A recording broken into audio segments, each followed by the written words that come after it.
অনেকটা সেই রাজশেখর বসুর রাজভোগ গল্পের মতো। আপনি রেস্তোরাঁয় গিয়েছেন, গিয়ে সেখানে কাশ্মীরি পোলাও আর মুর্গ মুসাল্লাম অর্ডার দিলেন। খানিকক্ষণ পরে ওয়েটার এসে ঠক করে একটা বাটিতে আপনার সামনে সাবু রেখে চলে গেল। কি ভাবছেন এমনটা হওয়া সম্ভব কিনা? এ রাজ্যে কিন্তু হওয়া সম্ভব। কেন বলছি? সিবিআইয়ের গোয়েন্দারা আরওসির পাঠানো দুটো চিঠির রেফারেন্স ধরে কলকাতায় লালবাজারে জানতে চেয়েছিলেন যে সারদার বিষয়ে কি তদন্ত হয়েছে। কি উত্তর তারা পেলেন জানেন? লালবাজার উত্তর দিল যে 2012 সালে রোজ ভ্যালি সংক্রান্ত রিপোর্ট চেয়ে পাঠিয়েছিল লালবাজারের কাছে আরওসি। সেই উত্তর পৌঁছলো সিবিআই দপ্তরে। এই আশ্চর্য কিন্তু অক্ষরে অক্ষরে সত্যি ঘটনা নিয়েই আমাদের প্রথম অংশের আলোচনা, আমাদের এক্সক্লুসিভ রিপোর্ট। আজকের বিষয় নাকের বদলে নড়ুন, সিবিআই চাইল সারদা, লালবাজার দিল গোলাপ। পুরো জবাবেও অসন্তুষ্ট কেন্দ্রীয় গোয়েন্দারা। আলোচনার জন্য আমার একদিকে রয়েছেন জয়প্রকাশ মজুমদার, বিজেপি নেতা, আছেন অমিতাভ মজুমদার, সুপ্রিম কোর্টে সারদা মামলার প্রথম পিটিশনার, আমার অন্যদিকে সুখবিলাস বর্মা, কংগ্রেস বিধায়ক এবং শিক্ষক বিজন সরকার। ওদের কাছে যাব, কিন্তু যে আশ্চর্য ঘটনা নিয়ে এই অনুষ্ঠান শুরু করেছিলাম দেখাও প্রথমে। দোকানে গিয়ে চাইলেন 1 কিলো আম, আর দোকানদার কিনা দিয়ে দিল 1 কিলো জাম। ভাবছেন নিশ্চয়ই এ আবার কি কাণ্ড? চাইলাম আম, দিচ্ছে জাম। কিছুটা এরকমই হয়েছে সিবিআই এর সঙ্গেও। তারাও আম চেয়ে জাম পেয়েছে। আরো স্পষ্ট করে বললে সারদা চেয়ে রোজ ভ্যালি পেয়েছে। 2011 অক্টোবর এবং 2012 মার্চে কেন্দ্রীয় কোম্পানি বিষয়ক মন্ত্রকের অধীনস্থ রেজিস্টার অফ কোম্পানিজ বা আরওসি দুটি চিঠি পাঠিয়ে কলকাতা পুলিশের যুগ্ম পুলিশ কমিশনার ক্রাইমের কাছে জানতে চেয়েছিল সারদা সংক্রান্ত তদন্ত কত দূরে গিয়েছে, তদন্তে এখনো পর্যন্ত কি কি উঠে এসেছে। দুবার চিঠি পাঠালেও লালবাজারের তরফে আরওসিকে কোনো জবাব দেওয়া হয়েছিল কিনা তা জানা যায়নি। এই পরিস্থিতিতে 23 মে আরওসির ওই 2 চিঠির কপি সহ ফের কলকাতা পুলিশের অপরাধ দমন শাখার যুগ্ম পুলিশ কমিশনারকে চিঠি দেয় কেন্দ্রীয় গোয়েন্দা সংস্থা। জানতে চাওয়া হয় তারা রেজিস্টার অফ কোম্পানিজকে আদৌ কোনো জবাব দিয়েছিল কিনা। পাশাপাশি সারদা নিয়ে তারা কি তদন্ত করেছে সেই বিষয়েও জানতে চাওয়া হয়। 15 জুন সিবিআই এর চিঠির জবাব দেন অপরাধ দমন শাখার যুগ্ম পুলিশ কমিশনার। আরওসির 2012 একটি চিঠির উল্লেখ করে তাঁর দাবি সেই চিঠির জবাব তারা দিয়ে দিয়েছেন। কিন্তু সূত্রের খবর আরওসির 2012 যে চিঠির জবাব দেওয়ার কথা জয়েন্ট সিভিক ক্রাইম বলছেন সেটা রোজ ভ্যালি সম্পর্কিত। তাতে সারদার নাম গন্ধ পর্যন্ত নেই। আর আরওসির যে চিঠির প্রেক্ষিতে সিবিআই তথ্য চাইছে তা সারদা নিয়ে লেখা। এমনকি সূত্রের খবর কেন্দ্রীয় গোয়েন্দাদের তরফে আরওসির সেই চিঠি দুটির কপিও লালবাজারকে দেওয়া হয়েছে। কিন্তু তা সত্ত্বেও কেন এমন বিভ্রাট? তদন্তকারীদের প্রশ্ন, তবে কি সারদা প্রসঙ্গ এড়াতে চাইছে কলকাতা পুলিশ? এই পরিস্থিতিতে ফের লালবাজারকে চিঠি দেওয়ার প্রস্তুতি নিচ্ছে সিবিআই। সূত্রের খবর এবার আরও নির্দিষ্ট করে এবং আরও স্পষ্ট ভাষায় সারদা তদন্ত সংক্রান্ত তথ্য চাওয়া হতে পারে কলকাতা পুলিশের কাছে। সিবিআই এর আশা এবার অন্তত আমছে আমি পাবেন তারা। প্রকাশ সিনহা, এবিপি আনন্দ, কলকাতা। জয়প্রকাশ, ধরুন আপনাকে সুষমা বসুন্ধরা নিয়ে প্রশ্ন করলাম, আপনি চলে গেলেন সারদায় কিংবা বিজনের মতো 34 বছরের বাম জামানায়। মানে এর কারণ কি হতে পারে? মানে আমি বলছি লালবাজার কলকাতার হেডকোয়ার্টার, সেখান থেকে এই চিঠি তো অজ্ঞানতা বশত হতে পারে না। আপনাদের এই প্রারম্ভিক যেটা দেখালেন সেটা দেখতে দেখতে মনে পড়ছিল কিছুদিন আগে লালবাজারে আমি গিয়েছিলাম কাজে। ওখানে যেখানে বসে থাকার যে ড্রয়িং রুমটা আছে, একটা বসার ভিজিটার্স রুম, সেখানে একটা বিচিত্র কাকের ছবি আছে, তলায় ছোট্ট করে শুভপ্রসন্নের সই আছে। সেটা নাকি বেশ কিছু লক্ষ টাকায়, কয়েক লক্ষ টাকায় মুখ্যমন্ত্রীর নির্দেশে, এটা বলেছিলেন ওখানকার কিছু আদেশ, বলো মুখ্যমন্ত্রীর নির্দেশে শুভপ্রসন্ন ছবি আমাদের কিনতে হয়েছিল আর টাঙাতেও হয়েছে। পরে আবার শুনলাম রিসেন্টলি সেই ছবিটা নাকি সরিয়েও ফেলা হয়েছে। লালবাজার হচ্ছে এই তৃণমূল, এখনকার লালবাজার, সবসময়কার লালবাজার না, এখনকার লালবাজার হচ্ছে শাসক দল তৃণমূল কংগ্রেস তথা মমতা বন্দ্যোপাধ্যায়ের একটা অংশ, যারা এই সাংঘাতিক রকম দুর্নীতির সঙ্গেও ঢুকে পড়েছে। আপনাকে একটা কথা শুধু মনে করিয়ে দিই, সারদা ব্যাপারটা মানে নাকি তদন্ত এগোনো যাচ্ছে না, ঠিক এইটা বলছি। সারদার জন্য এসআইটি যখন করা হলো, সিট করা হলো, তাতে 23 জন আইপিএস অফিসার অ্যাপয়েন্ট করেছিলেন, মনে রাখবেন। 113 জন ইন্সপেক্টর লেভেলের অফিসার ছিল। ভাবতে পারেন একটা সিট, 23 জন আইপিএস অফিসার, 113 জন আদার অফিসার। তার কি হয়েছিল আপনারাও জানেন, আমরাও জানি। পুরোটা চেষ্টা হয়েছিল ওই অর্ণববাবু ইত্যাদি মিলে যে যাতে সমস্তটা ধামাচাপা দেওয়া যায়, সমস্ত ধ্বংস করা যায় এভিডেন্স, সমস্তভাবে ধামাচাপা দেওয়া যায়। তৃণমূলের যত নেতা জড়িয়ে আছে তাদের ক্লিন চিট দেওয়ার জন্য তারা দিন রাত এক করে ফেলেছিল কাজ করে। এবার দেখুন তাতেও কিছু করা যায়নি, সব ছাই সরানো যায়নি, সব কঙ্কাল ঢাকা যাওয়া যায়নি। যে কঙ্কালগুলো থেকে গেছে সেইগুলো নিয়ে সিবিআই এগোতে এগোতে আজকে এমন একটা জায়গায় পৌঁছেছে, তারা চিঠি দিয়ে জানতে চাইছে লালবাজারের ওই যে আপনি বললেন চেয়েছিল আম দিল জাম, এইভাবে কনফিউজ করা ছাড়া আর উপায় নেই। আচ্ছা, এবার এর কস্টটা ভাবুন, আমার আপনার করের টাকায় আজকেই একেবারে অফিসিয়াল ফিগার আমি বলছি 10,97,00,000 টাকা শুধু আর্থিক বছর 13-14 ব্যবহার হয়েছে মামলা লড়তে, শুধু আইনি লড়াইয়ে। না আরো আছে, আবার তো যাচ্ছে, আবার আজকেই তো ডিসিশন নিয়েছে পরিষদীয় সচিব নিয়ে আবার যাবে। আপনার আমার কে লড়বে জানেন? কপিল সিব্বল কংগ্রেসের লয়ারটা ভাবুন, আমার আপনার করের টাকায় এইসব হচ্ছে, 9-6 হচ্ছে। এটা তো কেউ অস্বীকার করতে পারবেন না যে সারদার 2000 কোটি না 5000 কোটি টাকা আমরা জানি না, সেই টাকা লুট হয়েছে গরিব লোকের, এবং সেই টাকার অধিকাংশ নিয়েছে তৃণমূল কংগ্রেস এবং তাদের নেতারা। এই নিয়ে তো কারোর সন্দেহ নেই, সাধারণ মানুষকে যে সবাই জানে। আমি আবার একটা লালবাড়ির প্রসঙ্গে আসব। একটা লালবাড়ির কথা এইমাত্র আমরা আলোচনা করছিলাম, লালবাজার। আরেকটা লালবাড়ি কলকাতা পুরসভা কর্পোরেশনে এই একই রকম চিঠি সিবিআই পাঠিয়েছিল লাইসেন্সের ক্ষেত্রে। তার উত্তর নিয়েও কেন্দ্রীয় গোয়েন্দারা সন্তুষ্ট হতে পারেননি। আরও কড়া জবাব কিছুদিনের মধ্যে সিবিআইয়ের তরফ থেকে পাঠানো হতে পারে, সেই সম্ভাবনা দেখা দিয়েছে। দেখুন, শুধুমাত্র লালবাজারই নয়, সূত্রের খবর সারদা নিয়ে ছোট লালবাড়ির জবাবেও সন্তুষ্ট নয় সিবিআই। কয়েকদিন আগে তৃণমূল পরিচালিত কলকাতা পুরসভাকে চিঠি পাঠিয়ে কেন্দ্রীয় গোয়েন্দা সংস্থা জানতে চায় সারদা ট্যুরস অ্যান্ড ট্রাভেলস এবং সারদা গার্ডেন সহ সুদীপ্ত সেনের প্রধান দুটি সংস্থাকে কোন কোন নথির ভিত্তিতে লাইসেন্স দেওয়া হয়েছিল, কিসের ভিত্তিতেই বা সেই লাইসেন্স বছর বছর পুনর্নবীকরণ করা হয়। কলকাতা পুরসভার কাছে এই সমস্ত নথিও চেয়ে পাঠায় সিবিআই, কিন্তু কেন্দ্রীয় গোয়েন্দা সংস্থা সূত্রে খবর পুরসভার জবাবে তারা সন্তুষ্ট নয়। 15ই জুন পাঠানো জবাবে পুরসভার তরফে দাবি করা হয় সারদার এই 4টি সংস্থা সংক্রান্ত ফাইল তারা খুঁজে পাচ্ছেন না, এর জন্য তাদের আরও কিছুদিন সময় দেওয়া হোক। শুধু তাই নয়, চিঠিতে সিবিআই এও জানতে চেয়েছিল যে 455 নম্বর ডায়মন্ড হারবার রোডের ঠিকানায় সারদা গোষ্ঠীকে কটি লাইসেন্স দেওয়া হয়েছে, সেই সংক্রান্ত বিস্তারিত নথিও চেয়ে পাঠায় কেন্দ্রীয় গোয়েন্দা সংস্থা। কিন্তু সূত্রের খবর সে বিষয়ে কোনো স্পষ্ট তথ্য নেই পুরসভার জবাবে। তাদের তরফে শুধুমাত্র 50-60টি সংস্থার নামের তালিকা দেওয়া হয়েছে, যাদের বিভিন্ন সময় লাইসেন্স দিয়েছে কলকাতা পুরসভা। এখানেও গোয়েন্দাদের প্রশ্ন, যেখানে সিবিআই দাবি করছে সব মিলিয়ে সারদা গোষ্ঠীকে প্রায় 160টি লাইসেন্স ইস্যু করেছে পুরসভা, সেখানে মাত্র 50টার নামের তালিকায় কি হবে? তাছাড়া সূত্রের দাবি এই তালিকায় সারদা ছাড়া অন্যান্য সংস্থার নামও রয়েছে, যাদের বিষয়ে সিবিআই জানতেই চায়নি। কিছু সংস্থা তো বহুদিন ধরে কোনো কাজই করেনি। তবে কি সারদা নিয়ে তথ্য গোপনের চেষ্টা করছে কলকাতা পৌরসভা? প্রশ্নের উত্তর খুঁজছেন সিবিআই এর গোয়েন্দারা। প্রশ্নের মুখে মেয়র অবশ্য দায় ঠেলেছেন পূর্বতন বাম বোর্ডের দিকে। একটা প্রতিষ্ঠানের কাছে যা যা জানতে চাইবে আমরা তার উত্তর তো জানিয়ে দেবো। যে সংস্থার কথা আপনারা বলছেন সেই সংস্থার জন্মদাতা কিন্তু আগের সরকার। ন্যাচারালি দায় দায়িত্বকেও হাত ধুয়ে ফেলার চেষ্টা করা মানেই যে হাতটা ধোয়া সম্ভব, এটা কিন্তু সরকারি রেকর্ডসে সেটা সম্ভব নয়। পাল্টা জবাব এসেছে প্রাক্তন মেয়রের কাছ থেকেও। আমি তো চলে আসার পর ফাইল 5 বছর তো ওর নিয়ন্ত্রণে ছিল, এখন সিবিআই ধাক্কায় খুঁজে পাচ্ছেন না কোথায় যাবেন, তাই উনি আমার ভাবছেন 2007-এ হয়েছে। পুরসভাটা তো আছে, ছলের অভাব হয় না। সূত্রের খবর পুরসভার এভাবে নথি না পাওয়া সিবিআই এর মনে নানা প্রশ্নের জন্ম দিয়েছে। দিনের পর দিন ব্যবসা চালিয়ে গেল কয়েকটি সংস্থা, বছরের পর বছর সেই লাইসেন্স পুনর্নবীকরণ হলো, অথচ তার কোনো নথি পুরসভার কাছে নেই। তা কি করে সম্ভব? তবে কি এই নথি না মেলার নেপথ্যে রয়েছে অন্য কোনো গল্প? তবে কি জেনে বুঝে উধাও করে দেওয়া হয়েছে সারদার নথি? এই পরিস্থিতিতে ফের কলকাতা পুরসভাকে চিঠি দেওয়ার বিষয়ে আলোচনা চলছে সিবিআই এর অন্দরে। প্রকাশ সিনহা, অর্ণব মুখোপাধ্যায় ও সৌভিক মজুমদার, এবিপি আনন্দ।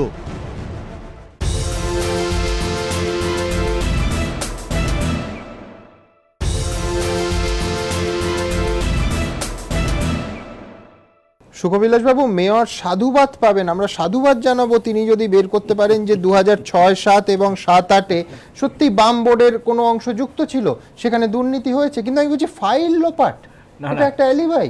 কথা হলো যে যারাই থাকুক না কেন ইনস্টিটিউশনে চেঞ্জ হতেই পারে। বরং আমাদের এখানে মানে ফরচুনেটলি বা আনফরচুনেটলি দীর্ঘদিন ধরে এক একটা করে বোর্ড চলেছে বা পার্টি চলেছে, 34 বছর বামফ্রন্ট ইত্যাদি ইত্যাদি হচ্ছে। কিন্তু সর্বত্র আপনি দেখুন কেরালায় চেঞ্জ হয়েছে, পর পর পর পর চেঞ্জ হয়েছে, এবং এটাই স্বাভাবিক।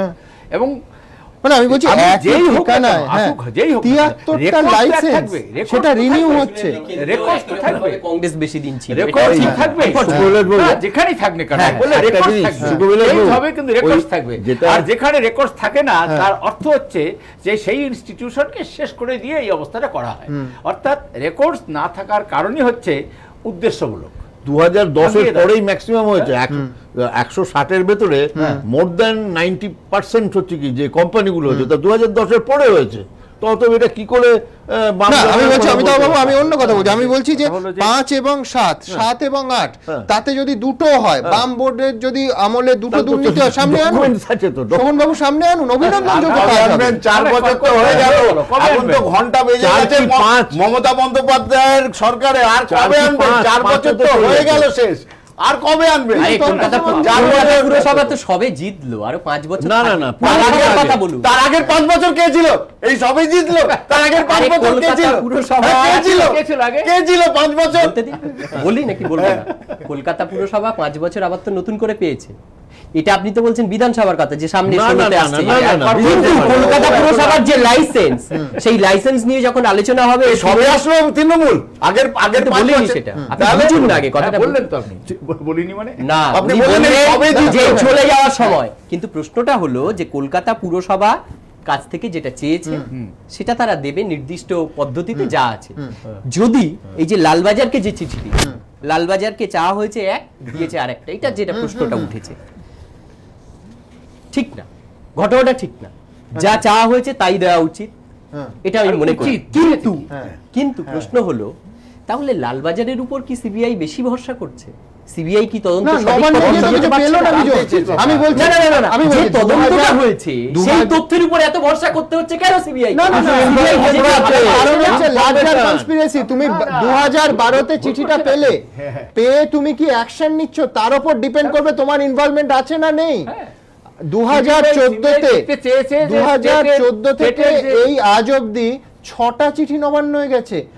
শুধু টাসেল হয়েছে স্বরাষ্ট্র দপ্তর না, আমি 2014 বলছি, 2014 মে থেকে 6খানা চিঠি গেছে, শুধু স্বরাষ্ট্র দপ্তর আর অর্থ দপ্তর নিজেদের মধ্যে চালাচালি করছে যে কার জবাব দেওয়া উচিত।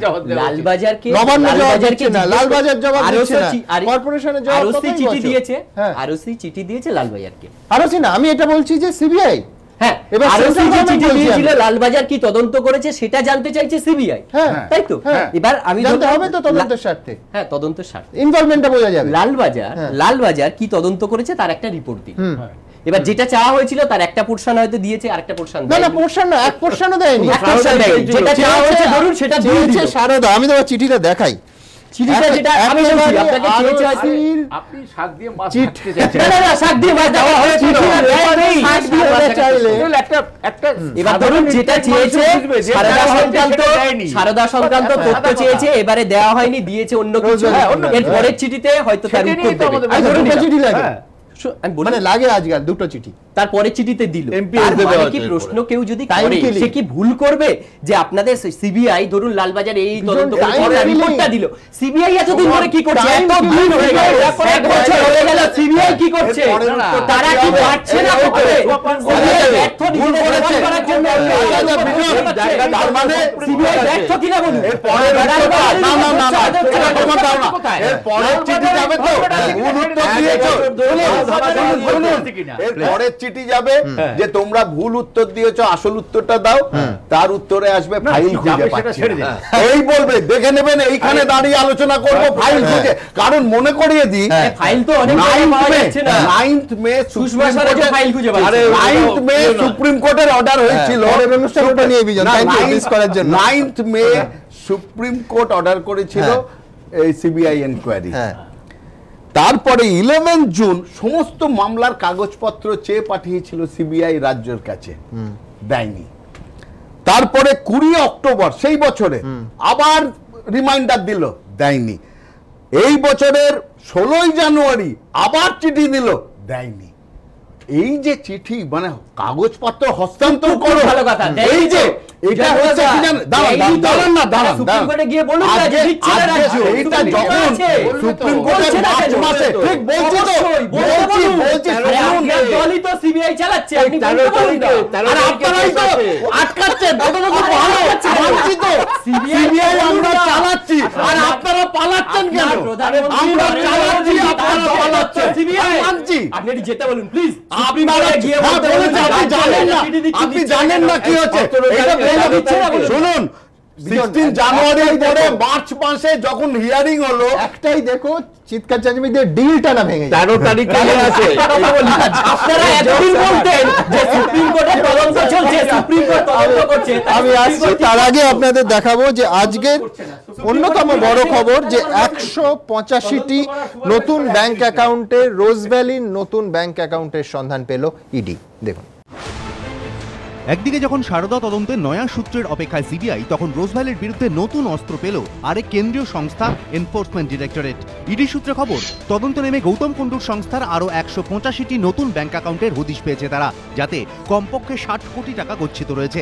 এই পরিস্থিতিতে ওই অ্যাকাউন্টগুলির লেনদেন অবিলম্বে বন্ধ করার জন্য সংশ্লিষ্ট ব্যাংকগুলিকে চিঠি দিয়েছে ইডি। সূত্রের খবর, খুব তাড়াতাড়ি ওই টাকা দখল নেবে কেন্দ্রীয় তদন্তকারী সংস্থা। কিন্তু তদন্তে ইডির হাতে উঠে আসা এই তথ্য জন্ম দিয়েছে নয়া প্রশ্নের।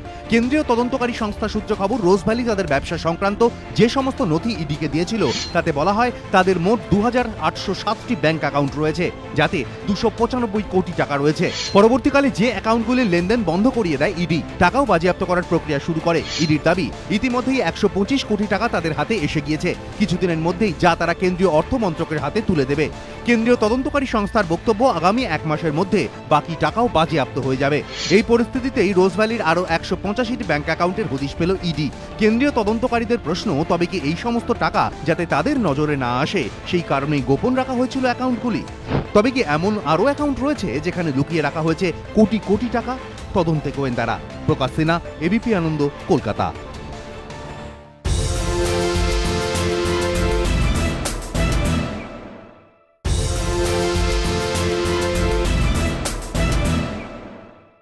অমিতাভ বাবু, আপনি সুপ্রিম কোর্টে প্রথম পিটিশনটা করেছিলেন। আপনি আমায় বলুন, সেটা হচ্ছে যে তদন্তে যদি যে কোনো সংস্থা, বিশেষ করে সরকারি সংস্থা, অসহযোগিতা বা এই টাইম কিলিং প্রসেস করে, তাহলে কোনো পিটিশনার আবার সুপ্রিম কোর্টে গিয়ে জানাতে পারে যে এই অসহযোগিতায় তদন্ত এগোচ্ছে না, গতি ব্যাহত হচ্ছে? হ্যাঁ, নিশ্চয়ই জানাতে পারে। এবং এই আগামী মাসে 7 তারিখে আমার করা মামলাটা আছে, এবং 13 তারিখে এই মাসের যেটা সিবিআই এর একটা আবেদন জানিয়েছিল যে আমাদের এই এতগুলো মামলা আমরা করতে পারছি না, এবং এটা যাতে এর কন্ট্রোলে আছে, সেন্ট্রাল এবং একটা কোর্টে করার, একটা কোর্টে, এবং প্লাস হচ্ছে কি যে এটা কন্ট্রোল অফ সুপ্রিম কোর্ট হচ্ছে ইয়েতে যাতে হয়, মনিটর যাতে করে, এবং সেটা 3 জন পশ্চিমবঙ্গের আইনজীবী তারা করছে, যেটা পেছন থেকে স্পন্সর করছেন আমাদের কংগ্রেস নেতা আব্দুল মান্নান করছেন, এবং সুবীর দে একটা করছে। তো এই দুটো মামলাতে, যেরকম আমার মামলাতে, আমি পরিষ্কার কয়েকটা জিনিস তুলে ধরছি, এবং সেখানে সিবিআই এবং ইডির ভূমিকারও হচ্ছে কি আমি সমালোচনা করছি।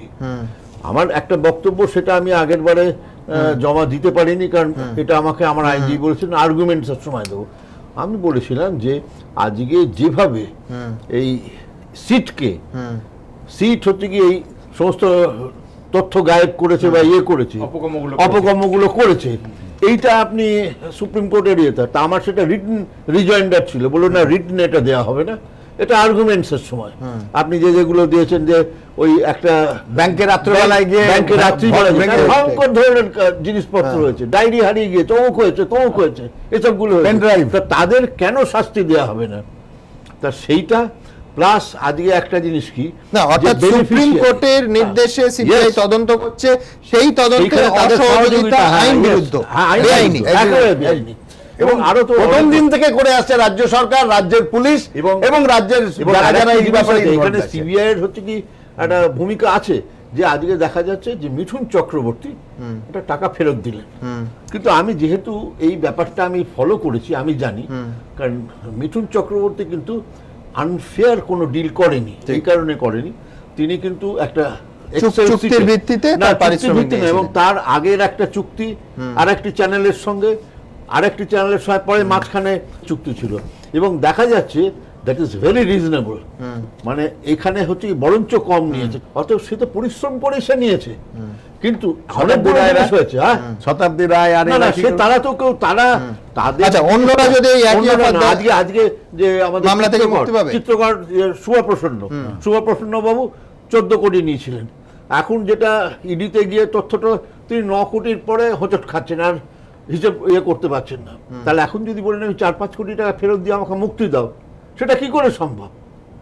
আজকে একটা ফুটো পয়সার জিনিস যদি আমি টাকাতে প্রচুর টাকাতে বিক্রি করি, তার জন্য দায়ীকে, এবং এটাকে বলে টেন্টেড মানি। সেই টেন্টেড মানির থেকে ক্রাইম মানি আমি রিসিভ করেছি। এই রাজ্যের বাস্তুমন্ত্রীর বিরুদ্ধে একই অভিযোগ উঠেছে। ওর আছে, ওরও না, আজকে কয়েক গুণ আমেদ হাসান ইমরান সে কয়েকটা ভাঙাচোরা টেবিলে, যেটা এখানে তোমাদের এখানে প্রোগ্রাম হয়েছে না, যে 16 লক্ষ টাকা 15 কোটিতে বিক্রি হয়েছে। কেন বিজন? সুষমা স্বরাজের ছেলের কোম্পানির শেয়ার, যেটা অভিযোগ যে 10 টাকার শেয়ার 96,000 টাকায় কেনা হয়েছে, সেরকমই আর কি। সেরকমই, কিন্তু আমি অমিতাভদার সঙ্গে একটা মত, মানে একমত, সহমত পোষণ করছি যে যারা যারা এরকম করেছে তাদের হোক। সাথে সাথে আরেকটা জিনিস আপনি যদি আর্গুমেন্টে আপনার লয়ারকে দিয়ে বলানোর চেষ্টা করেন, আরওসি বা সেবি এদের কিন্তু একজনও এখনো পর্যন্ত আমরা জানতে পারছি না তাদের যারা যুক্ত ছিল তাদেরকে কি করা হচ্ছে, এবং তাদের ইনভলভমেন্ট ছাড়া এই পর্যায়ে হতে পারে না। আমি একটা কথা বলি, আজকের এই সরকার, এই সরকারের আমলে, এইটা তৃণমূল সরকারের আমলে আলোচনা হচ্ছে, তাদের যারা তাদের শাস্তি হোক, এ নিয়ে কোনো প্রশ্ন নেই। কিন্তু এটা তো শুরু 11-র আগেও তো আছে, তাদেরও একটু জানাজানি হোক না তারা কি করেছে, এগুলো কেন হচ্ছে না? কেন? সেটা তো সিট পারমিশন পেয়েছে, সিট তো যখন ক্ষমতায় ছিল তখন আগের জমানার যদি কোনো রাজনৈতিক নেতা বা দল লিপ্ত থাকতো তাহলে তাদের আগে ধরতে পারতো, কেন ধরেনি? এই ধরাধরির প্রশ্ন যখন এখন আর সিট নেই, এখন যারা পরিষ্কার করতে পারে, সেটা হচ্ছে আরওসি, আরবিআই, যে পর্যায়ে ইনভলভমেন্ট যারা যারা যুক্ত প্রত্যেকের সাথে কোন নেতা আরওসি বা সেবি এদের ছাড়া কোনোদিন করতে পারেই না। না, আমি ডিসেম্বরে যেটা রিজয়েন্ডার জমা দিয়েছিলাম এবং চিফ জাস্টিসের ঘরে যেটা দিয়েছিলাম, তাতে পরিষ্কারভাবে এইগুলো প্যারা দেয়া আছে, এবং তার কপি আমি সিবিআইয়ের মানে জয়েন্ট ডিরেক্টর এবং সিবিআইয়ের যিনি ডিআইজি এবং এসপি তাদের দিয়ে এসেছি যে ইউ টেক অ্যাকশন। আমাদের এই পর্যায়ের আলোচনা এখানেই শেষ করব। দ্রুত একবার দেখে নেব আমার 4 জন অতিথি কে কি বললেন।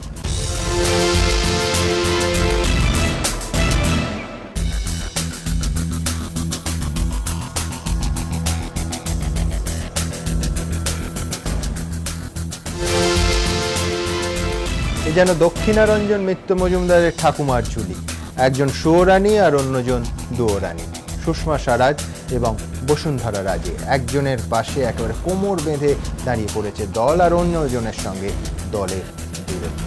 আর দুজনের এই দুই হেভিওয়েটের গলাতেই একই মাছের কাঁটা, গভীর জলের সেই মাছটির নাম ললিত মোদী।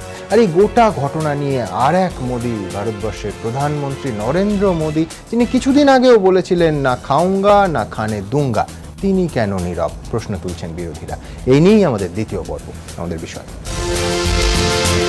মোদী নিয়ে নীরব মোদী, সুয়োরানী সুষমার পাশে সরকার, দুয়োরানী বসুন্ধরা। আলোচনার জন্য আমার একদিকে রয়েছেন প্রভাকর তিওয়ারি, বিজেপি নেতা, আছেন মইদুল ইসলাম অধ্যাপক, অন্যদিকে শ্রমিক লাহিড়ী, সিপিএম নেতা এবং অধ্যাপক বিমল নন্দ। ওদের কাছে যাব, কিন্তু একেবারে স্পষ্ট দল এবং সরকার দুজনের ক্ষেত্রেই সুষমা স্বরাজ এবং বসুন্ধরা রাজের ট্রিটমেন্টটি আলাদা। কিরকম দেখুন। বিরোধীরা কটাক্ষের সুরে বলছেন এ যেন সুয়োরানী দুয়োরানীর গল্প। সুষমা স্বরাজ ও বসুন্ধরা রাজে দুজনের বিরুদ্ধে অভিযোগ একটাই, প্রায় 1700 কোটি টাকা আর্থিক অপরাধের ঘটনায় অভিযুক্ত ললিত মোদী, যিনি ভারতীয় আইনের চোখে পলাতক, তাঁকে সাহায্যের। কিন্তু সুষমা ললিত সখ্য সামনে আসার পর থেকেই বিজেপি ঝাঁপিয়ে পড়েছে মোদীর বিদেশ মন্ত্রীকে বাঁচাতে। মোদীর সঙ্গে কথা হয়েছে সুষমার বাড়িতে গিয়েছেন রাজনাথ জেটলি, এমনকি মোদী ক্যাবিনেটের এই দুই হেভিওয়েট সাংবাদিক বৈঠক করেও সুষমার পাশে দাঁড়িয়েছেন। পাশে দাঁড়িয়েছে আরএসএসও। सारे आरोप जो लगाए गए हैं बेबुनियाद हैं। কিন্তু সুষমাকে বাঁচাতে বিজেপি কিংবা আরএসএস এর এই উদ্যম চোখে পড়লেও তাদের দলেরই আরেক শীর্ষ নেত্রী তথা রাজস্থানের মুখ্যমন্ত্রী বসুন্ধরা রাজের ক্ষেত্রে তা উধাও। সূত্রের খবর, বিপাকে পড়ে বসুন্ধরা অমিত শাহের সঙ্গে দেখা করার সময় চেয়েও পাননি। একটু আধটু যা মুখ খুলছে তা রাজস্থান বিজেপি। मुख्यमंत्री जी के पीछे पूरा विधायक दल मजबूती से खड़ा है। আর দলের দুই নেত্রীকে নিয়ে এত হইচইয়ের মাঝে আশ্চর্যজনকভাবে চুপ নরেন্দ্র মোদী। সবার প্রশ্ন একটাই, কংগ্রেসের কটাক্ষ, যিনি নেপালে ভূমিকম্প হলে নেপালবাসীর আগে টুইট করে সবাইকে খবর দেন, তিনি এখন মন কি বাত তো দূরের কথা, নিদেন পক্ষে সোশ্যাল নেটওয়ার্কিং সাইটেও মত প্রকাশ করছেন না কেন? দুর্নীতি নিয়ে তার স্লোগানের মুখোশ খুলে গিয়েছে বলে। मैं खाऊंगा न खाने दूंगा पर जो खा गए उनको बचा लूंगा। মৌন মনমোহন বলে একসময় কংগ্রেসকে টানা খোঁচা দিয়ে গিয়েছে বিজেপি। এখন বেকায়দায় পড়ে মোদিরও সেই নীরবতা অবলম্বনকে তাই কটাক্ষ করতে ছাড়ছে না কংগ্রেস। এবিপি আনন্দ। প্রকারবাবু, আদবানি তো আপনাদের দলেরই নেতা ছিলেন। জৈন ভাইদের ডায়েরিতে নাম পাওয়া গেল, পার্লামেন্টে ঢোকেননি, একেবারে ক্লিন চিট নিয়ে উপনির্বাচন জিতে তারপর সংসদে ঢুকেছিলেন। মানে তিনি বলতে পারেন পার্টি বিট ডিফারেন্স। আপনারা কিছুদিন আগে অশ্বিনী কুমার, পবন বংশাল কলা ফাটিয়েছিলেন। কোন কোর্টে তাদের অপরাধ প্রমাণ হয়েছিল? আর সুষমা আর বসুন্ধরা রাজে নিয়ে নীরব।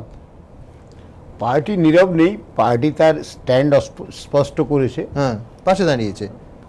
না, সুষমাজি যেটা ক্লারিফিকেশন দিয়েছে সেটা পার্টি মেনে নিয়েছে। সেই ক্লারিফিকেশনে পার্টি সন্তুষ্ট এবং তারা পার্টি মনে করছে যে পার্টি সন্তুষ্ট। আমি তো আপনাকে নিয়ে চিন্তা করছিলাম যে এটা সারদা শো হলে আপনি সারদা নিয়ে বলতেন কি করে? মানে 1700 কোটি টাকার কেলেঙ্কারি সমর্থন করে সারদা নিয়ে বলা যায় নাকি? না না, এতে তো 1700 কোটি টাকার কেলেঙ্কারি সমর্থনের ব্যাপার হচ্ছে না। ব্যাপার হচ্ছে তার স্ত্রীর চিকিৎসার জন্য সে পর্তুগাল যাবে, পালিয়ে গেছেন। আপনারা ক্ষমতা এসেছিলেন, কালো টাকা ফেরত দেবে বলে বলেছিলেন, প্রত্যেক ভারতবাসীর অ্যাকাউন্টে নাকি 15 লক্ষ টাকা দেবেন। কালো টাকা যিনি বাইরে পাঠালেন, কালো করলেন বলে অভিযোগ, তাকে সাহায্য করেছেন। আজকে চিদম্বরম এইসব কথা বলছেন, 7টি প্রশ্ন তুলেছেন। পালিয়েছে কবে? 2010 সালে। 10, 11, 12, 13, 14 কি করছিলেন উনি? হ্যাঁ, কিন্তু কোন চিদম্বরম, আমি বলছি 16টা মানি লন্ডারিং কেস যার বিরুদ্ধে, কোন চিদম্বরম তাকে ট্রাভেল ডকুমেন্ট তৈরি করতে সাহায্য করেননি? তাকে তো নোটিশ দেওয়া হয়েছে। কি করে? অরুণ জেটলি বলেছেন 16টায় 15টা নোটিশ দেওয়া হয়েছে। হ্যাঁ, এবং ব্লু কর্নার যে ইয়ে আছে সেটা জানিয়ে রাখেন। যে উদাহরণটা আপনি দিলেন সেটা হচ্ছে কংগ্রেস আমলে, আপনাদের আমলে নয়। Already that exist. আপনার সরকার এসে ট্রাভেল ডকুমেন্ট তৈরি করে দিয়েছেন। ট্রাভেল ডকুমেন্ট আমার সরকার কোথায় তৈরি করেছে? হ্যাঁ, সে তো সাহায্য করেছেন। সাহায্য মানে 16টা মানি লন্ডারিং এর কেস, আপনারা বলতেন বাইরের কালো টাকা আনবে। আরে সাহায্য কোথায় করছে? সে সুষমাজি শুধুমাত্র একটা চিঠি লিখেছিলেন যে আপনারা খতিয়ে দেখুন, ব্রিটিশ আমেরিকা শুধু চিঠি লিখেছিলেন, শুধু একটা চিঠি লিখেছিলেন। আপনারা দেখুন, আইনত যদি থাকে তাহলে ব্যবস্থা নেন। সবই বলি, মিসলিড করবেন না, মিসলিড করছে, মিসলিড আপনারা করছেন। সুযোগ নেই। তার কারণ এই মুহূর্তে আসুন আমরা দেখে নিই যে সুষমা স্বরাজ এবং বসুন্ধরা রাজে কেন এই 1 বছরের মাথায় এত বড় দুর্নীতির অভিযোগ বিজেপি সরকারের বিরুদ্ধে। কি অভিযোগ এই দুজন হেভিওয়েট বিজেপি নেত্রীর বিরুদ্ধে? কালো টাকার বিরুদ্ধে যুদ্ধ ঘোষণা করে ক্ষমতায় এসেছেন নরেন্দ্র মোদী, আর সেই মোদীর ঘরের লোকেদেরই কিনা কালো টাকা লেনদেনে অভিযুক্তের সঙ্গে সখ্যতা। নরেন্দ্র মোদীর নয়া অস্বস্তির শেষ ধাপ যদি রাজে পুত্র তথা বিজেপি সাংসদ দুষ্মন্ত সিংহ হন, তাহলে প্রথম ধাপ অবশ্যই বিদেশমন্ত্রী সুষমা স্বরাজ, যিনি 1700 কোটি টাকার দুর্নীতিতে অভিযুক্ত ললিত মোদীকে লন্ডনের বাইরে যাওয়ার ছাড়পত্র জোগাড়ে সাহায্য করেছেন। যদিও সুষমার অবশ্য বক্তব্য গোটাটাই মানবিকতার খাতিরে। তবে মানবিকতার শেষ এখানেই নয়। ললিত মোদীর দাবি, নিখরচায় তাকে আইনি পরিষেবা দিয়েছেন সুষমা স্বরাজের স্বামী স্বরাজ কৌশল এবং তাদের মেয়ে বাঁশুরি। যা শুনে অনেকেই প্রশ্ন তুলছেন, এটাও কি তবে মানবিকতার খাতিরে? শুধু তাই নয়, তদন্তকারীদের নাগালের বাইরে যাওয়ার জন্য দেশ ছেড়েছেন যে ললিত মোদী, তার হয়ে মামলা পর্যন্ত লড়েছেন সুষমা কন্যা। যে মামলার শেষে ললিতের পাসপোর্ট বাতিলের নির্দেশকে অসাংবিধানিক বলে রায় দেয় দিল্লি হাইকোর্ট। এমনকি ললিত মোদীর দাবি 2014 অক্টোবরে লন্ডনে তাঁর সঙ্গে সাক্ষাৎও করেন বিদেশমন্ত্রী, যে সাক্ষাতের প্রসঙ্গ তো বিদেশ মন্ত্রকও উড়িয়ে দেয়নি। মন্ত্রক সূত্রে জানানো হয়েছে, ওই দিন প্রবাসী ভারতীয় দিবস ছিল। বিদেশমন্ত্রীর সঙ্গে যারা দেখা করেছিলেন তার মধ্যে ললিত মোদী থেকে থাকতে পারেন। নরেন্দ্র মোদীর এক অস্বস্তির নাম যদি সুষমা স্বরাজ হয়, তাহলে আরেক অস্বস্তির নাম রাজস্থানের মুখ্যমন্ত্রী বসুন্ধরা রাজের ছেলে বিজেপি সাংসদ দুষ্মন্ত সিংহ।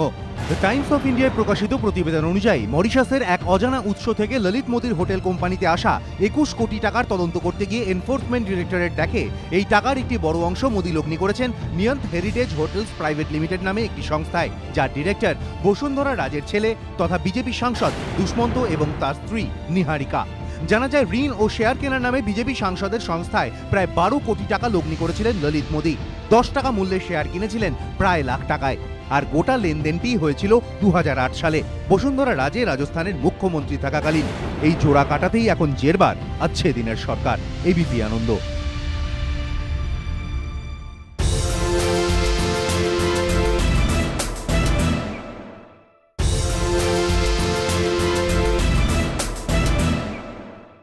সমিত, এর পাশাপাশি আরেকটা আজকে ইন্ডিয়ান এক্সপ্রেসের সাক্ষাৎকারে আডবাণী যেটা বললেন, জরুরি অবস্থা আর ফিরে আসবে না, একথা আমি জোর দিয়ে বলতে পারি না। পাশাপাশি আউটস্ট্যান্ডিং নেতৃত্ব নেই। মানে আমি বলছি যে বিজেপির এই দুটো যদি প্রথম হয় সমস্যার কারণ, তাহলে তৃতীয় সমস্যার কারণ লালকৃষ্ণ আডবাণী নিজে আজকে যে সাক্ষাৎকার দিয়েছেন সেটা। সালটা 1975, দেশ জুড়ে তখন জরুরি অবস্থা। আরো অসংখ্য রাজনৈতিক ব্যক্তিত্বের মতোই তিনিও সেই সময়টা জেলেই কাটিয়েছিলেন। এরপর জনসংঘ থেকে জনতা পার্টি, তারপর বিজেপি, তার হাত ধরে উত্তরণ। আজ তারই শিষ্যের হাত ধরে প্রথমবার একক ক্ষমতায় কেন্দ্রের সিংহাসনে দল। কিন্তু তার একদা শিষ্য আজ দেশের কাণ্ডারি হলেও গুরু কিন্তু জোর গলায় বলতে পারছেন না যে আরো একবার জরুরি অবস্থার কালো দিন ফিরে আসবে না দেশের বুকে। উল্টে তার আশঙ্কা, গণতন্ত্রকে দুমড়ে মুচড়ে দিতে পারে এমন শক্তিগুলো আজ বিপজ্জনকভাবে শক্তিশালী হয়ে উঠছে। আর এই কথাগুলো আর কারো নয়, বিজেপির একদা লৌহ পুরুষ লালকৃষ্ণ আডবাণীর। 1975 সালে ইন্দিরা জমানায় 2 বছরের জন্য যে জরুরি অবস্থা জারি হয়েছিল, আগামী 25শে জুন তার 40 বছর পূর্ণ হচ্ছে। এই প্রেক্ষাপটে ইংরেজি দৈনিক দ্য ইন্ডিয়ান এক্সপ্রেসকে দেওয়া সাক্ষাৎকারে বিজেপির বর্ষিয়ান নেতা লালকৃষ্ণ আডবাণীর মন্তব্য, আমি মনে করি না যে দেশের রাজনৈতিক নেতৃত্ব অপরিণত, কিন্তু তাদের কিছু দুর্বলতা থাকায় একথা বলার মতো আত্মবিশ্বাস আমার নেই যে দেশে ফের জরুরি অবস্থা জারি হবে না। এই মুহূর্তে যে সমস্ত শক্তি গণতন্ত্র ও সংবিধানকে পদদলিত করতে পারে তারা অত্যন্ত শক্তিশালী। কিন্তু কেন একথা বলছেন আডবাণী? দ্য ইন্ডিয়ান এক্সপ্রেসের প্রশ্নের জবাবে তিনি বলেন, রাজনৈতিক নেতৃত্বের মধ্যে এমন কোনো অসাধারণ বৈশিষ্ট্য আমার চোখে পড়েনি যা দেখে আমি তাদের সম্পর্কে আশ্বস্ত হতে পারি। গণতন্ত্রের প্রতি তাদের দায়বদ্ধতাও ক্রমশ কমছে। এই প্রজন্মের মানুষের মধ্যে কমছে গণতন্ত্র ও নাগরিক স্বাধীনতায় বিশ্বাসীর সংখ্যা। আডবাণীর এই মন্তব্যে তোলপাড় শুরু হয়েছে রাজনৈতিক মহলে। তাহলে যে মোদীর নেতৃত্বে বলিষ্ঠ সরকার গঠিত হয়েছে বলে বিজেপি দাবি করে চলেছে, সেই নেতৃত্বকেও কি তিনি যথেষ্ট শক্তিশালী মনে করেন না? গণতন্ত্র বিরোধী শক্তি বলিয়ান হয়ে উঠছে বলে আসলে কাদের দিকে ইঙ্গিত করার চেষ্টা করলেন তিনি? মোদীর অভিষেক পর্বে নিজের ব্লগে একটি বিষয়ের অবতারণা করতে গিয়ে হিটলার মুসোলিনির প্রসঙ্গ টেনে এনেছিলেন আডবাণী। আর এবার কার্যত জরুরি অবস্থার ফিরে আসার আশঙ্কা। বিরোধীদের দাবি, বিজেপির বর্ষিয়ান নেতার বার্তা মোদীর উদ্দেশ্যেই। वो स्टेट्समैन लाइक लीडर है भारतीय जनता पार्टी का, वो जिक्र नहीं करने चाह रहे थे उनका नाम, लेकिन जो भी उस इंटरव्यू को पढ़ा उनसे साफ है कि जिक्र वो श्री मोदी का कर रहे हैं, प्रधानमंत्री का कर रहे हैं। আডবাণীর মন্তব্যকে সমর্থন করে মোদীকে খোঁচা দিয়েছেন অরবিন্দ কেজরিওয়াল। তার প্রশ্ন, জরুরি অবস্থার প্রথম প্রয়োগ দিল্লিতে করা হচ্ছে না তো? उनका इशारा बिल्कुल साफ है कि नरेंद्र मोदी एक तानाशाह की तरीके से काम कर रहे हैं। দলের একদা নাম্বার 2 মন্তব্যে অস্বস্তিতে পড়ে সাফাইয়ের সুর বিজেপির গলায়। আর আরএসএস এর দাবি, আডবাণীর মন্তব্যের ভুল মানে করা হচ্ছে। मार्गदर्शक मंडल में है वो बीजेपी के, तो इंटरव्यू के द्वारा उनको कोई संदेश देना ये उनका उद्देश्य होगा, ऐसा मुझे लगता नहीं। जो आडवाणी जी ने कहा है वो इंस्टीट्यूशंस के बारे में कहा है, कोई व्यक्ति के बारे में नहीं कहा। চৌকাঠে মাথা ঠেকিয়ে গণতন্ত্রের পীঠস্থান সংসদে প্রবেশ করেছিলেন নরেন্দ্র মোদী, কিন্তু তারই দলের বর্ষিয়ান সদস্য আজকে দাঁড়িয়ে নিশ্চিত করে বলতে পারছেন না যে ফের একবার গণতন্ত্রের কালো দিন নেমে আসবে না। বিজেপির সুষমা বসুন্ধরা অস্বস্তির মধ্যেই এই মন্তব্য জল্পনা তৈরি করেছে রাজনৈতিক মহলে। এবিপি আনন্দ।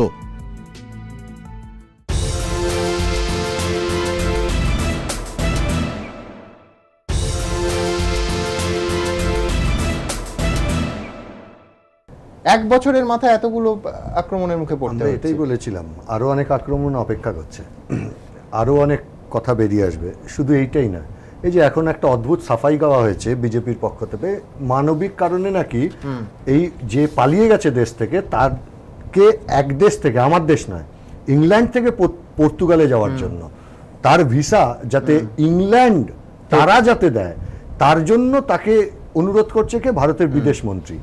আর ইডি এবং ভারতীয় হাই কমিশনে যেতে বলছেন না, আমি বলছি, অথচ ইডি তাকে খোঁজবার জন্য ব্লু কর্নার অ্যালার্ট তারা জারি করেছে, অর্থাৎ তাকে ফেরত আনবার জন্য বিদেশ মন্ত্রীর চিঠি লেখার কথা, তাকে ফেরত আনার বদলে ওই দেশ থেকে অন্য দেশে যাওয়ার জন্য তাকে সাহায্য করবার চিঠি দিচ্ছেন। এটা মানবিকতা বলে না? এটা সরাসরি এর সঙ্গে যদি লেনদেনের সম্পর্ক না থাকে তাহলে কখনো এ কাজ করতে পারেন? আর রাজস্থানের মুখ্যমন্ত্রী তার ছেলের যে প্রশ্নটা এসছে, এখন তো তাকে উত্তর দিতে হবে। এখানে সমীকদা আরেকটা কথা, সেটা হচ্ছে ললিত মোদীর পাসপোর্ট প্রেরণের জন্য সুপ্রিম কোর্টে 10 মাস হয়ে গেছে, ইডিও যায়নি, পাসপোর্ট অথরিটিও যায়নি। আমি বলছি এই প্রশ্নটাই আসছি, তাদের দুজনকে আরো জবাব দিতে হবে। যেমন বসুন্ধরা রাজেকে জবাব দিতে হবে, তার ছেলে দুষ্মন্ত, তার অ্যাকাউন্টে কেন তার কোম্পানি, যে কোম্পানির কি ব্যবসা জানা যাচ্ছে না, অথচ তার 10 টাকার শেয়ার 96,000 টাকা করে কিনলেন, কেন কিনলেন? তাহলে তার ক্লারিফিকেশন দিতে হবে। আর 3 নম্বর যেটা জরুরি, যেটা বিজেপি সরকারকে ক্লারিফিকেশন দিতে হবে, দুটো ক্লারিফিকেশন। এক ক্লারিফিকেশন, যখন একটা লোয়ার কোর্ট তারা বলছে পাসপোর্ট ফেরত দেওয়া হোক, তার বিরুদ্ধে অ্যাপিলে কেন গেল না সরকার? কে আটকালো? 10 মাস হয়ে গেল, 10 মাস কেন গেল না? এক। আর দ্বিতীয়ত হচ্ছে, এই সরকার আসবার পর তাকে ফেরত আনবার প্রশ্নে কোন গুরুত্বপূর্ণ ভূমিকা তারা পালন করেছেন? চিঠি লিখেছেন, কোন কথা বলেছেন? সবচেয়ে বড় সুবিধা যেটা ছিল, পর্তুগালে যখন গেল, যে চুক্তি, মাঝে বলিনি, সেটা হচ্ছে বলতে পারতেন ভারতে আসুন। তারপর না, সবচেয়ে ইন্টারেস্টিং পার্ট সেটা হচ্ছে ইংল্যান্ডের সঙ্গে ভারতবর্ষের এই প্রত্যর্পণ চুক্তি না থাকলেও পর্তুগালের সঙ্গে আছে। তাহলে যে মুহূর্তে পর্তুগালে ল্যান্ড করলো, সাথে সাথে পর্তুগালের সরকারকে যদি ভারতবর্ষের সরকার জানাতো ব্লু কর্নার অ্যালার্ট আছে, তাহলে তাকে অ্যারেস্ট করে ভারতবর্ষে আনা যেত। আর 3 নম্বর প্রশ্ন, আমি ভারতীয়, আমি ইংল্যান্ডে গেছি, সেখান থেকে আমাকে যদি পর্তুগালে যাওয়ার ভিসা নিতে হয়, তাহলে রুট কি? রুট হচ্ছে ভারতীয় হাই কমিশনে আসবো, ভারতীয় হাই কমিশন রেকমেন্ড করবে, তারপর আমি অন্য আর একটা 3 নম্বর দেশে আমি যেতে পারি। এই সমস্তটা এড়ানো হলো কেন? ভিসাগুলো আলাদা। কিসের জন্য? আমি আপনাকে বলছি, কিম ডেভিড চলে যাওয়ার থেকে এতে কম বিস্ময়কর না। এবং বিস্ময়কর শুধু না, গোটা সরকার অপরাধীদের আড়াল করছে। এ তো শুধু একটা কেস বেরিয়েছে, এরপর বেরোবে এই যে নরেন্দ্র মোদীর 18টা দেশ সফর, কারা সফর সঙ্গে আর কারা কত টাকার ব্যবসার চুক্তি করেছে। এমনকি বাংলাদেশেও যে গেছেন, সেখানেও কারা চুক্তি করে এসছে বিদ্যুৎ নিয়ে। অস্ট্রেলিয়া যে ছিল, 1 বছরের মাথায় এতগুলো প্রশ্ন। আদানি এরা হচ্ছে বেনিফিশিয়ারি, প্রধানমন্ত্রী, বিদেশ মন্ত্রী, তারা অনৈতিকভাবে অপরাধীদের সাহায্য করছেন। এইটা হচ্ছে চার্জ। আমি দ্রুত আরেকবার দেখে নেব যে বসুন্ধরা বিজয়রাজে সিন্ধিয়া, তার বিরুদ্ধে ঠিক কি অভিযোগ, কতটা বিড়ম্বনায় এই মুহূর্তে বিজেপির কেন্দ্রীয় নেতৃত্ব বসুন্ধরাকে নিয়ে। দেখুন, ললিত মোদীকে সাহায্য করার চাঞ্চল্যকর অভিযোগ সামনে আসার পর বেকায়দায় বিজেপি শাসিত রাজস্থানের মুখ্যমন্ত্রী বসুন্ধরা রাজে। মোদী বসুন্ধরা দুজনেই স্বীকার করছেন দুজনের দীর্ঘদিনের পারিবারিক সম্পর্কের কথা। বিজেপির প্রতিষ্ঠাতা সদস্যদের মধ্যে অন্যতম বসুন্ধরার মা বিজয় রাজে সিন্ধিয়ার সঙ্গে একসময় ভালো সম্পর্ক ছিল ললিত মোদীর বাবা কে মোদীর। 2003-এ যখন বসুন্ধরা রাজস্থানের মুখ্যমন্ত্রী হন, তখন স্কুলের বন্ধু বিনা কিলাচান্দের মাধ্যমে তার কাছে পৌঁছে যান ললিত মোদী। অনেকে বলে থাকেন বসুন্ধরার মদতে ক্রীড়া আইনে একটি পরিবর্তন করেই রাজস্থান ক্রিকেট বোর্ড সভাপতি হয়ে যান ললিত মোদী। গাঢ় হতে থাকে বন্ধুত্ব। এই হলো জয়পুরের রামবাগ প্যালেস হোটেল। অভিযোগ, বসুন্ধরার রাজত্বে একসময় এই হোটেলে বসেই রাজস্থান সরকার চালাতেন ললিত মোদী। তার হুকুম ছাড়া সরকারের পাতাও নড়ত না। রাজস্থানের প্রাক্তন মুখ্যমন্ত্রী অশোক গেহলতের অভিযোগ, বসুন্ধরার প্রথমবার মুখ্যমন্ত্রিত্বের সময় তার মন্ত্রীরা হোটেলের বাইরে লাইন দিয়ে থাকতেন ললিত মোদীর ছাড়পত্র নিতে, তবেই হতো কাজ। শুধু এই নয়, 2008-এ বসুন্ধরার পরাজয়ের পরই সামনে আসে আরও এক চাঞ্চল্যকর তথ্য। তা হলো রাজস্থানের আমেরের 300 বছরের পুরনো বৈরাঠিয়া হাভেলি। 2007 সালে বসুন্ধরা সরকারের আমলে পুরাতত্ত্ব বিভাগ হাভেলি সংরক্ষণের কথা বলে সেখানকার বাসিন্দাদের সেখান থেকে চলে যেতে বলেন। পরে এই ঐতিহ্যবাহী হাভেলি হেরিটেজ স্ট্রাকচার নামে একটি সংস্থাকে বিক্রি করে দেওয়া হয়। তবে চমক এখানেই শেষ নয়, পরে এই হাভেলি আবার বিক্রি করে দেওয়া হয় আনন্দ হেরিটেজ হোটেল প্রাইভেট লিমিটেডকে, যার অন্যতম ডিরেক্টর ছিলেন ললিত মোদী এবং তার স্ত্রী মিনাল মোদী। বসুন্ধরার রাজত্বে যেমন ললিত মোদীর ফুলে ফেঁপে ওঠার চর্চা ছিল গোটা মরু রাজ্যে, তেমনি বসুন্ধরা ক্ষমতা থেকে যাওয়ার পরও অনেকেই বলতেন বিরোধী দলনেত্রীকে বিধানসভায় যত কম দেখা যায়, তত বেশি দেখা যায় লন্ডনে ললিত মোদীর আতিথেয়তায়। তবে এতদিন এই সবই ছিল জল্পনা, পরচর্চা, পরনিন্দা। কিন্তু এখন দীর্ঘদিনের এই শখে স্ট্যাম্প পড়ল বলে দাবি বিরোধীদের। এবিপি আনন্দ।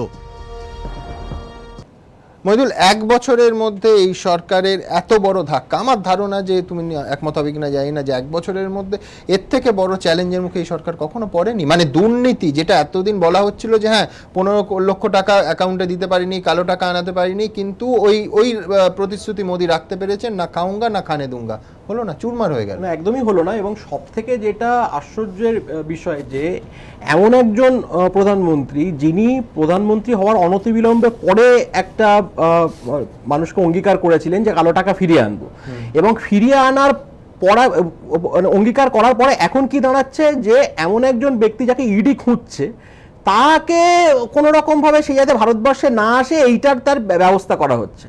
এবং একটা সর্বভারতীয় ইংরেজি চ্যানেলে এই ললিত মোদি তিনি যে ইন্টারভিউ দিয়েছেন, সেই সাক্ষাৎকারে তিনি বলছেন যে আমি ভারতবর্ষে ফিরতে পারবো না, ফিরলে আমার একটা সিকিউরিটি নিরাপত্তার একটা কারণ আছে। আসলে নিরাপত্তার কোনো কারণ নেই, তিনি ভারতবর্ষে ফিরলেই গ্রেপ্তার হবেন, মূল জায়গাটা হচ্ছে সেই জায়গাটা। এইবার আরেকটা জিনিস, একটা আপনি যদি রাজনীতির ডাইনামিক্স থেকে যদি দেখতে চান, তাহলে সুষমা স্বরাজকে এখন সবাই মিলে পিছনে কেন পড়ছে? সুষমা স্বরাজ আগেই গান গেয়ে বসে আছেন, তিনি বলেছেন যে ভারতে জাতীয় গ্রন্থ হবে গীতা, এবার সেখানে আরএসএস এর একটা সমর্থন আপনার আছে। এবার মোদি পড়েছে এখানে ফাঁপড়ে যে তিনি আরএসএসটা কিভাবে ম্যানেজ করবেন, আবার এইটার ঠিক করতে পারছেন না, সব মিলিয়ে এই ডাইনামিক্সটা একটা হয়ে আছে।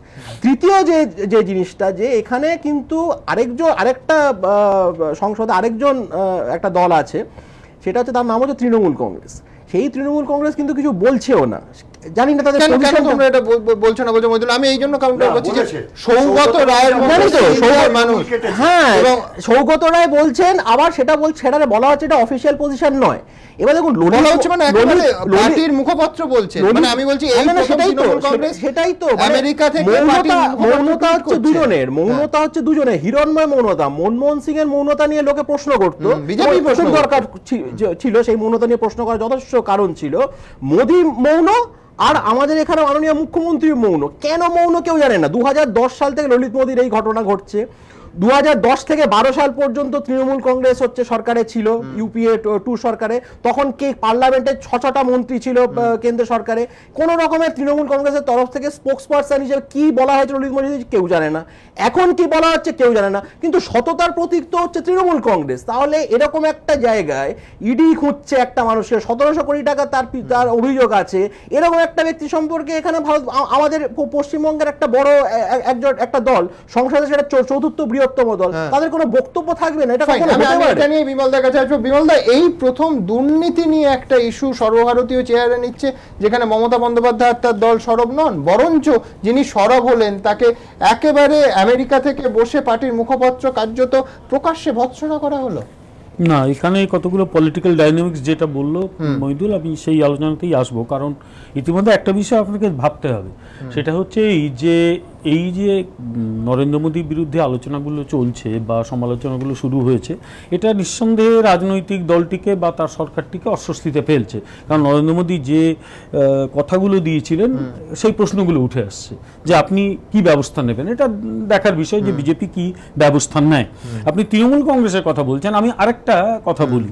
দেখুন, তৃণমূল কংগ্রেসের সঙ্গে ভারতীয় জনতা পার্টির অন্তত ইতিহাস বলে পশ্চিমবঙ্গে একাধিকবার অ্যালায়েন্স হয়েছিল, কারণ how to remove CPM from power, তাদের একটা নিজস্ব রাজনৈতিক ভাবনা থেকে অ্যালায়েন্স তারা করেছিলেন।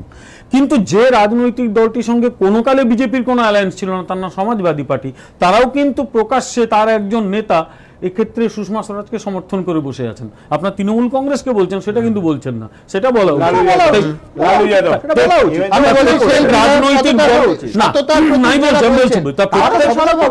রাজনৈতিক দলের তার নিজস্ব কিছু ভাবনা চিন্তা থাকে।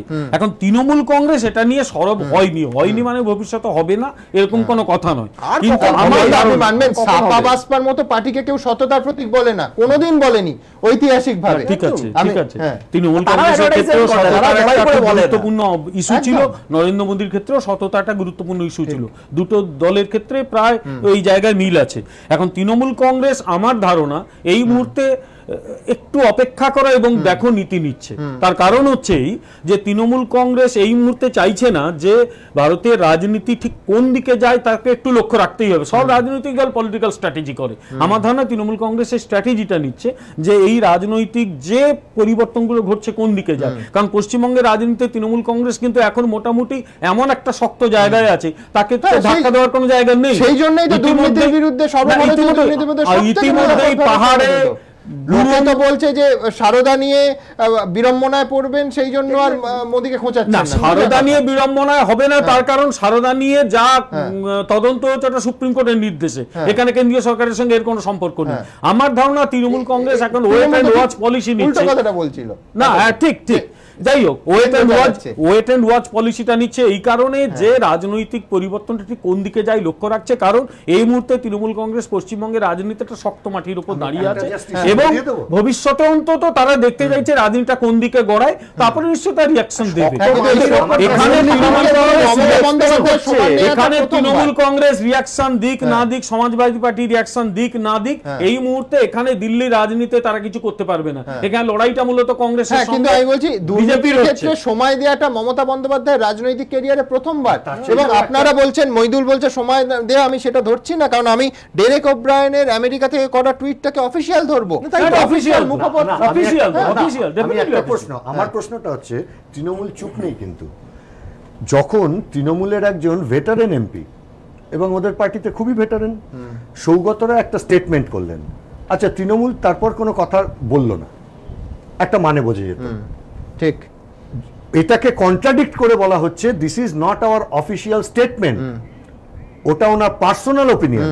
তার মানে তৃণমূল তার অবস্থান স্পষ্ট করে দিয়েছে, he is not our spokesman, he is not our spokesman হতে পারে, কিন্তু তার জন্য বিশেষ করে নিন্দা করা হয় না। না, আমি বলছি নিন্দা তো তার মানে তৃণমূল নিজের অবস্থান জানিয়ে দিয়েছে। অবস্থান জানায়নি, এটাই তার অবস্থান।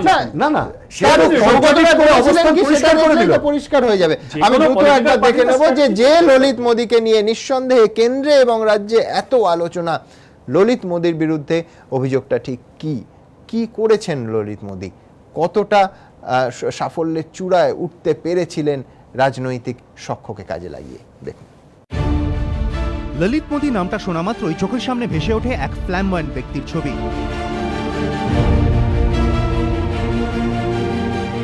দামি পোশাক, ঝাঁ চকচকে গাড়ি, বিলাসবহুল বাড়ি, দামি জায়গায় নামী ব্যক্তিদের সঙ্গে ছুটি কাটানো।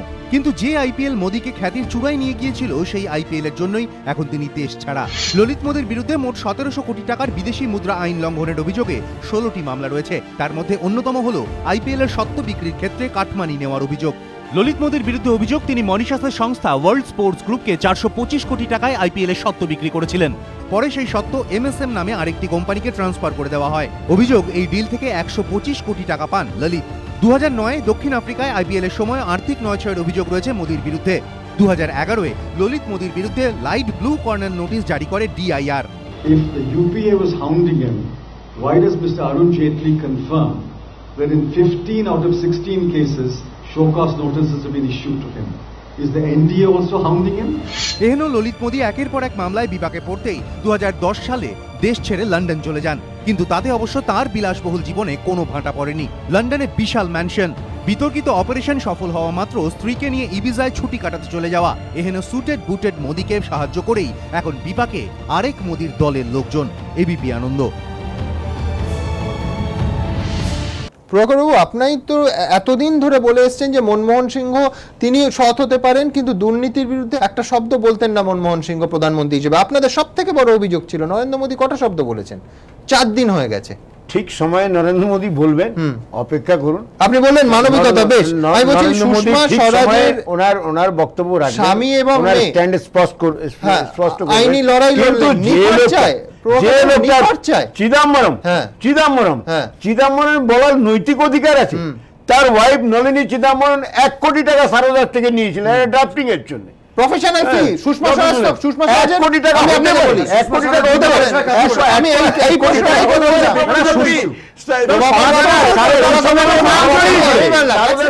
নাম জড়িয়েছে প্রভাকর বাবু। আমি বলছি যে এইখানে যদি সুষমা স্বরাজের স্বামী এবং কন্যা নিখরচে মামলা করলেন, এ তো আরো বড় অপরাধ। পার্সোনাল ইন্টারেস্ট না থাকলে তার সঙ্গে ফ্যামিলি রিলেশন বলে করেছে, সেই জন্য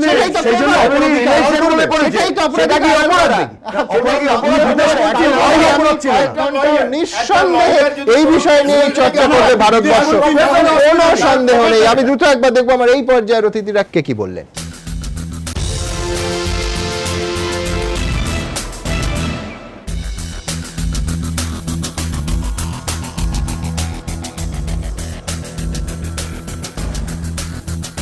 আজ এ পর্যন্তই, আবার আপনাদের সঙ্গে দেখা হবে আগামীকাল ঠিক রাত 8টায়। সবাই ভালো থাকবেন।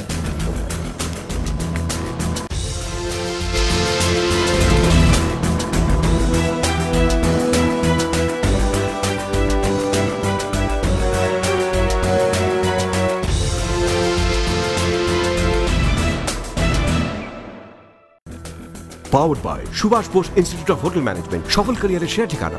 সহযোগী নিবেদক captain 600 EQR, stronger, safer, super safer এবং NHIT polytechnic college Durgapur, pioneer in diploma engineering education.